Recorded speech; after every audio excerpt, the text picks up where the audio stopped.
নমস্কাৰ, মই বিনাশ আৰু আজি আমি এই ভিডিঅ'টোত আলোচনা কৰিম 8.1ৰ বাকি এক্সাৰসাইজখিনি। প্ৰথম দিনা আমি 1ৰ পৰা 4লৈ কুৱেশ্যনখিনি আলোচনা কৰিছিলোঁ আৰু আজি আমি এই ভিডিঅ'টোত 1ৰ পৰা একেবাৰে শেষলৈ আলোচনা কৰিব ট্ৰাই কৰিম। আৰু যদি ভিডিঅ'টো চাই ভাল পায় তেতিয়াহ'লে লাইক, কমেণ্ট আৰু নিজৰ বন্ধুৰ মাজত শ্বেয়াৰ কৰি দিয়ে যেন। লগতে মোৰ চেনেলটো ছাবস্ক্ৰাইব কৰি বেল আইকনটো বজাই দিব যাতে এনেকুৱা ধৰণৰ নতুন নতুন ভিডিঅ'বিলাকৰ নটিফিকেশ্যন পোনপ্ৰথমে পায়। বলক তেনেহ'লে পলম নকৰি ভিডিঅ'টো আৰম্ভ কৰোঁ। 8.1 এক্সাৰসাইজটো আৰম্ভ কৰাৰ আগতে তাত কিছুমান বেছিক কথা জানিব লাগিব, যিটো মই প্ৰথম ভিডিঅ'ত কৈছিলোঁ। তথাপিও মই তোমালোকক থুলমূলকৈ ইয়াত অলপ বুজাই দিম। 8.1 এক্সাৰসাইজৰ বাবে প্ৰয়োজনীয় ত্ৰিভুজটো হৈছে সমকোণী ত্ৰিভুজ। যিটো ত্ৰিভুজৰ সমকোণী ত্ৰিভুজ মানে কি, যাৰ 90 ডিগ্ৰী, কোণটোৰ মান 90 ডিগ্ৰী, সেই ত্ৰিভুজটোক সমকোণী ত্ৰিভুজ বুলি কয়। ইয়াতে কি এ বি চি। ইয়াত আমি ত্ৰিকোণমিতিৰ ৰাশি কেইটামান পাম। সেইকেইটা হৈছে sine theta, cos theta, tan theta. তাৰপিছত সাইন থিটাৰ বিপৰীতটো হৈছে কচেক থিটা। তাৰপিছত কস থিটাৰ বিপৰীতটো হৈছে চেক থিটা। টেন থিটাৰ বিপৰীতটো হৈছে কট থিটা। আমি সাইনৰ সম্পৰ্কটো পাইছোঁ লম্ব ডিভাইডেড বাই কৰ্ণ। ইয়াৰ পিছত কস থিটাৰ সম্পৰ্কটো পাইছোঁ ভূমি ডিভাইডেড বাই কৰ্ণ। ইয়াৰ পিছত টেন থিটা মানে হৈছে লম্ব ডিভাইডেড বাই ভূমি। ইয়াৰ পিছত সাইনৰ বিপৰীতটো কচেক থিটা, মানে সাইন মানে কি পাইছোঁ, লম্ব বাই কৰ্ণ। কচেক থিটা মানে হৈছে কৰ্ণ ডিভাইডেড বাই লম্ব। ইয়াৰ পিছত কস থিটাৰ বিপৰীতটো চেক থিটা। ইয়াৰ চেক থিটা মানে হৈছে কৰ্ণ ডিভাইডেড বাই ভূমি। ইয়াৰ পিছত টেন থিটাৰ বিপৰীত কট থিটা। কট থিটা মানে এতিয়া হ'ব ভূমি ডিভাইডেড বাই লম্ব। এতিয়া আমি 8.1 এক্সাৰসাইজটো আৰম্ভ কৰোঁ। হওক, 5 নম্বৰ কুৱেশ্যনটো দিছে, দিয়া আছে যে চেক থিটা ইকুৱেল টু 13/12। এতিয়া আন ত্ৰিকোণমিতিক অনুপাতবিলাক গণনা কৰা। আমাক দিছে চেক থিটা ইকুৱেল টু 13/12। আমি এতিয়া সমাধান কৰোঁ। যিটো দিয়া আছে সেইটো এতিয়া লিখি ল'ম। দিয়া আছে sec theta equal to 13/12. এতিয়া আমি এটা সমকোণী ত্ৰিভুজ অংকন কৰিম।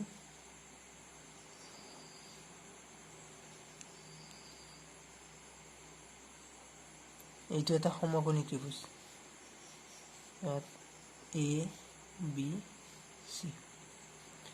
sec theta ধৰা হ'ল sec theta equal to 13/12 equal to k, য'ত k এটা বাস্তৱ সংখ্যা। k এটা বাস্তৱ সংখ্যা।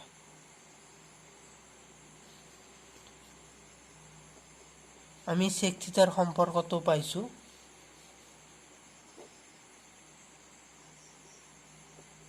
কৰ্ণ বাই ভূমি।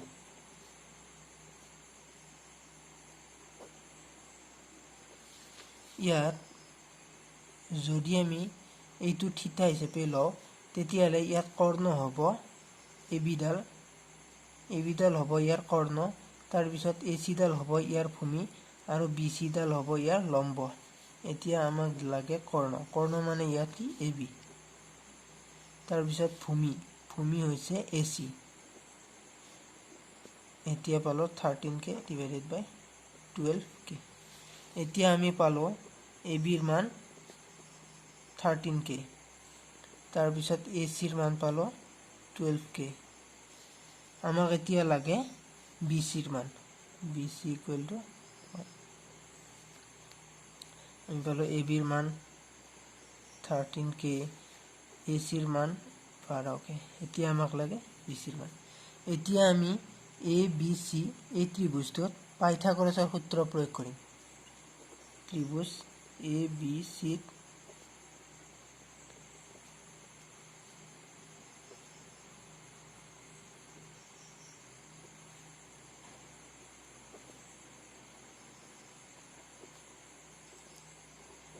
পাইথাগোৰাছৰ সূত্ৰটো আমি প্ৰথম দিনা কৈছিলোঁ। পাইথাগোৰাছৰ সূত্ৰটো হৈছে কৰ্ণ স্কুৱেৰ ইকুৱেল টু ভূমি স্কুৱেৰ প্লাছ উন্নতি বা লম্ব স্কুৱেৰ।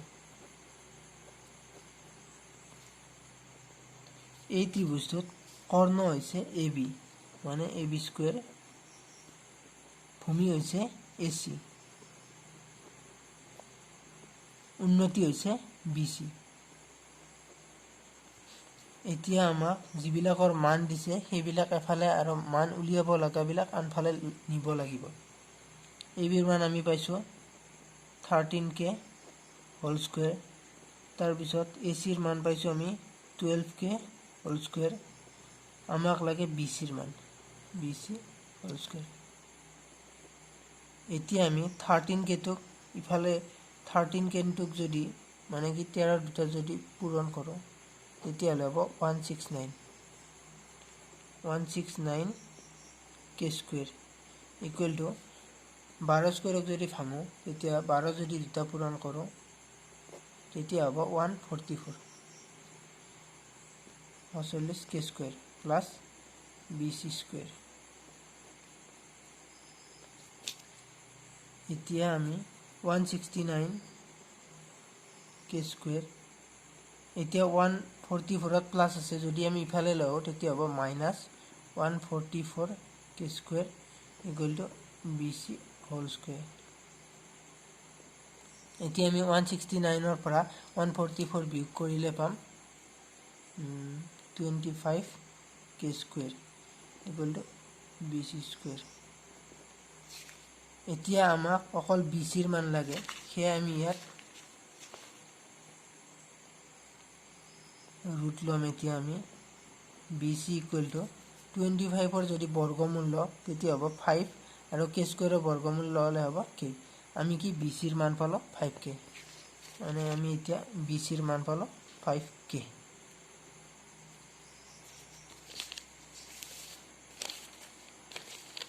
এতিয়া আমাক কুৱেশ্যনটোত দিছে আন ত্ৰিকোণমিতিক অনুপাতবিলাক উলিয়াব লাগে।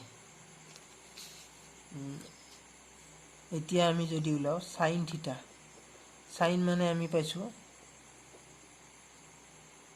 লম্ব বাই কৰ্ণ। ইয়াত এই ত্ৰিভুজটোত লম্ব হৈছে বি চি, তাৰপিছত কৰ্ণ হৈছে এ চি। বি চিৰ মান ইয়াত আছে 5k আৰু এ চিৰ মান আছে 13k। এতিয়া কে কটা গ'ল, হ'ব ইয়াত 5/13। ইয়াৰ পিছত সাইনৰ বিপৰীতটো আমি পাইছিলোঁ কচেক থিটা। কচেক থিটা মানে 1/sin থিটা। সাইন থিটাৰ মান পাইছোঁ আমি 5/13। এতিয়া কচেক থিটাৰ মান হ'ব 13/5, মানে সাইন থিটাৰ বিপৰীতটো কচেক থিটা। এতিয়া আমাক লাগে কচ থিটা। কচ থিটাৰ সম্পৰ্কটো আছিল ভূমি ডিভাইডেড বাই কৰ্ণ। এই ত্ৰিভুজটোত ভূমি হৈছে এ চি আৰু কৰ্ণ হৈছে এ বি। আমি ইয়াত এ চিৰ মান পাইছোঁ 12k, তাৰপিছত এ বিৰ মান পাইছোঁ 13k। কে কটা গ'ল, ইয়াত থাকিব 12/13। এতিয়া আকৌ আমি জানো যে কচ থিটাৰ বিপৰীত হৈছে চেক থিটা। চেক থিটা মানে 1/cos থিটা। এতিয়া cos থিটাত আমি পাইছোঁ 12/13। এতিয়া চেক থিটাত হ'ব 13/12। ইয়াৰ পিছত আমাক লাগে টেন থিটা। টেন থিটা মানে আমি জানো যে লম্ব বাই ভূমি। আমাৰ এই ত্ৰিভুজটোত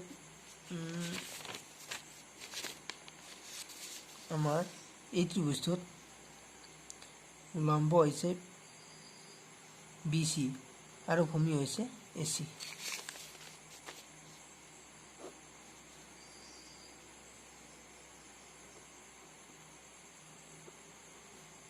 বি চিৰ মান আমি পাইছোঁ 5k তাৰপিছত এচিৰ মান পাইছো আমি 12k কে কটা গ'লে হ'ব 5/12 এতিয়া আমি tan থিটাৰ বিপৰীতটো জানো cot থিটা মানে হৈছে ভূমি বাই লম্ব বা 1/tan থিটা মানে tan থিটাৰ বিপৰীতটো cot থিটা এতিয়া হ'ব 12/5 ইয়াতে 5 নম্বৰ কুৱেশ্যনটো সমাপ্ত হ'ল 6 নম্বৰ কুৱেশ্যনটো দিছে যে যদি এংগল এ আৰু এংগল বি সূক্ষ্মকোণ হয় মানে কি এংগল এ আৰু বি টো কি সূক্ষ্মকোণ মানে কি 90 ডিগ্ৰীতকৈ কম এংগল হয় তেন য'ত কি cos a আৰু cos b তেন্তে মানে কি cos a ইকুৱেল টু কি cos b তেন্তে আমি দেখুৱাব লাগে যে angle a equal to angle b ইয়াৰ বাবে আমি দুটা ত্ৰিভুজ আঁকি ল'ম সমকোণী ত্ৰিভুজ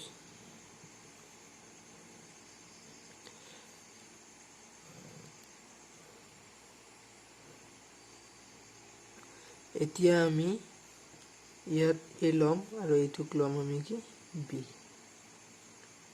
এতিয়া আমি কোনকেইটা নামকৰণ কৰি দিও p q তাৰপিছত ইয়াত দিও c d এতিয়া কি যি দিয়া আছে এইটো লিখি ল'ম আমি দিয়া আছে cos a equal to cos b মানে কি cos a equal to cos b টো দিয়া আছে এটাকে আমি ইয়াৰ পৰা লিখিব পাৰো cos a মানে আমি জানিছো যে cos a equal to কি ভূমি divided by কৰ্ণ ইয়াত কি দিছে cos a মানে কি a সাপেক্ষে ভূমি হ'ব ap তাৰ পিছত কৰ্ণ হ'ব aq ইয়াৰ পিছত 2 নম্বৰটো চাও b সাপেক্ষে ভূমি হ'ব bc আৰু কৰ্ণ হ'ব bd এতিয়া আমি ইয়াত এটা কৰিম আমি মানে ap আছে ap আৰু কি ভূমি কৰিম তাৰ পিছত লম্ব কৰিম বা কৰ্ণ কৰিম এতিয়া আমি যদি চাও ইয়াত ভূমি আছে ap ইয়াত আকৌ ভূমি কি bc এতিয়া আমি যদি এটো কৰো এটো a হয় ap divided by bc equal to কি aq divided by bd মানে কি হল ap ইয়াৰ পিছত bc মানে কি ভূমি হল তাৰ পিছত ইয়াত aq divided by bd মানে কৰ্ণ হল এইটো আমি কি প্ৰক্ষান্তৰ কৰি পালো মানে কি এইটো ইফালে গল এইটো ইয়াত গল এতিয়া আমি ধৰা হল ap divided by bc equal to aq divided by bd equal to কি k যত k এটা কি বাস্তৱ সংখ্যা k এটা কি বাস্তৱ সংখ্যা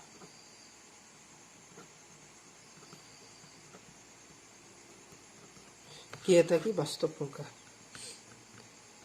আমি এতিয়া লিখিব পাৰিম ap টোক আমি লিখিব পাৰিম k bc ইয়াৰ পিছত aq টোক লিখিব পাৰিম k bd ইয়াক যদি বুজি পোৱা নাই মই তোমালোকক বাৰু কৈ দিম আমি যদি এইটো চাও ap ইকুৱেল টু কি bc ইকুৱেল টু কি আছে k আছে এতিয়া আমি ap এৰ মানটো যদি লাগে ap ইকুৱেল টু কি এটা পূৰণ হ'ব k bc ঠিক সেইদৰে আমি ইয়াত দিম আকৌ aq equal to bd equal to k তাৰপিছত aq এৰ মান লাগে সেইকাৰণে আমি aq টো ইফালে তাৰপিছত এই দুটা পূৰণ হৈ গ'ল এনেকৈ আমি এইটোৰ মান উলিয়াম এতিয়া আমাক দিছে যে এতিয়া আমি নাও বুলি নালাগে বাৰু এতিয়া এই দুটা কি সমকোণী ত্ৰিভুজ এতিয়া ত্ৰিভুজ a p q আৰু ত্ৰিভুজ b c d ৰ পৰা আমি কি পালো ইয়াত ap পালো ap এৰ মান পালো তাৰ পিছত aq পালো মানে কি এইডাল আৰু এইডাল পালো এতিয়া আমাক লাগে কি pq আৰু কি cd হে আমি লিখিব পাৰো pq divided by কি cd pq divided by cd equal to কি ইয়াত যেহেতু এইটো সমকোণী ত্ৰিভুজ আৰু ইয়াত আমি পাইথাগোৰাছৰ সূত্ৰ প্ৰয়োগ কৰিব পাৰোঁ।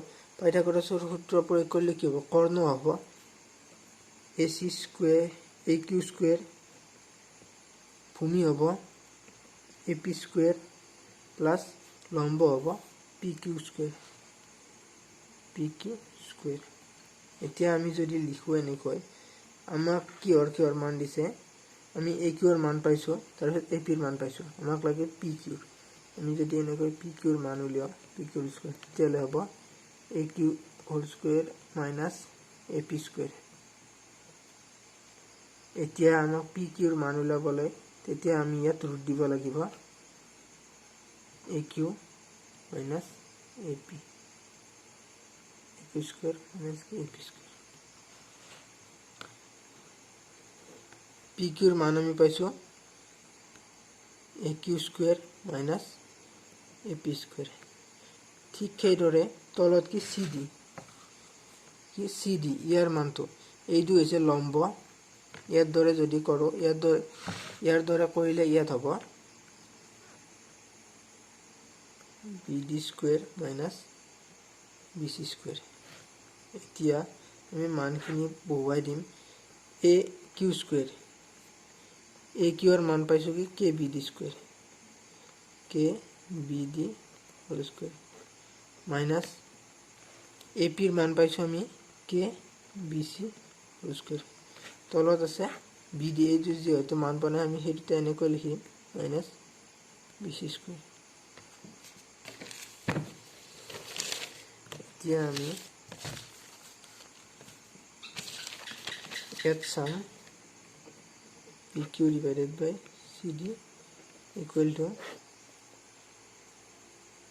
ইয়াত যিহেতু আছে এইটো এনেকৈ লিখিব পাৰোঁ K square BD square minus K square BC square, BD square minus BC square. এতিয়া দুইটাৰ পৰা K আছে, সেইকাৰণে আমি Kটো কমন লৈ আহিব পাৰোঁ। K স্কুৱেৰ আছে, ইয়াৰ পৰা বৰ্গমূল ল'লে হ'ব K, তাৰপিছত ইয়াত বাকী ৰ'ল BD square minus BC square, তলতো আছে BD square minus BC square. এতিয়া এইটো আৰু এইটো কটাকটি গ'ল, বাকী থাকিল কি K, মানে কি PQ equal to CD equal to K। যদি আমি এইটোক 2 নম্বৰ দিওঁ আৰু ইয়াত এইটো 1 নম্বৰ দিওঁ, তেতিয়াহ'লে আমি পাওঁ যে এতিয়া সমীকৰণ 1 আৰু 2ৰ পৰা, সমীকৰণ 1 আৰু 2ৰ পৰা আমি কি পাওঁ, মানে কি দুটাৰে ভেলু কি AP divided by BC equal to AQ divided by BD equal to K। আকৌ ঠিক সেইদৰে PQ divided by CD equal to K, মানে কি এই দুটাৰ মান কি একে, মানে আমি লিখিব পাৰোঁ এতেকে AP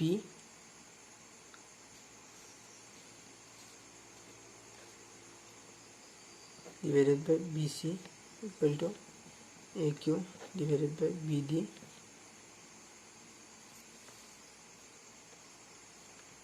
equal to PQ divided by CD, মানে এইটো AP divided by BC equal to AQ divided by BD, আৰু ইয়াৰ কি মান আছে, ইয়াতো আকৌ PQ divided by CD ৰ মানো কি, মানে এই দুটা আৰু এইটো কি একে হয়, মানে গোটাকেইটা একে হয়। এতিয়া আমি লিখিব পাৰোঁ এতেকে ত্ৰিভুজ আমি কি ত্ৰিভুজ APQ আৰু বা এনেকৈ লিখিব ডাইৰেক্ট কৰিব পাৰোঁ ত্ৰিভুজ APQ সৰ্বাংগ সম ত্ৰিভুজ BCD কি সাপেক্ষে, বাহু শৰ্ত সাপেক্ষে, বাহু শৰ্ত সাপেক্ষে।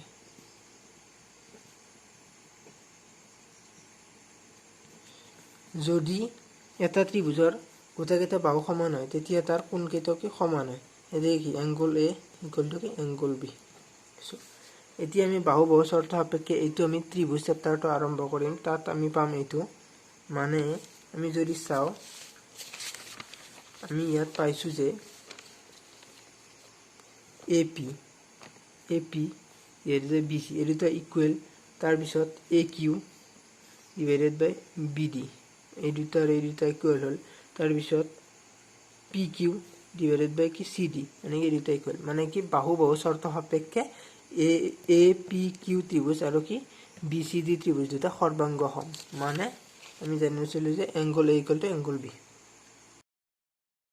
ভিডিঅ'টো বহুত দীঘল হ'লে আপলোড দিয়াৰ অসুবিধা হয় বাবে মই ইয়াত দুটা কুৱেশ্যন আলোচনা কৰিছোঁ, আৰু যদি ভিডিঅ'টো চাই ভাল পালে তেতিয়াহ'লে লাইক, কমেণ্ট আৰু নিজৰ বন্ধুৰ মাজত শ্বেয়াৰ কৰি দিয়ে যেন, আৰু লগতে চেনেলটো ছাবস্ক্ৰাইব কৰি বেল আইকনটো বজাই দিব যাতে এনেকুৱা ধৰণৰ নতুন নতুন ভিডিঅ' দিলে আপোনালোকে পোনপ্ৰথমে পায়। ধন্যবাদ। জয় আই অসম।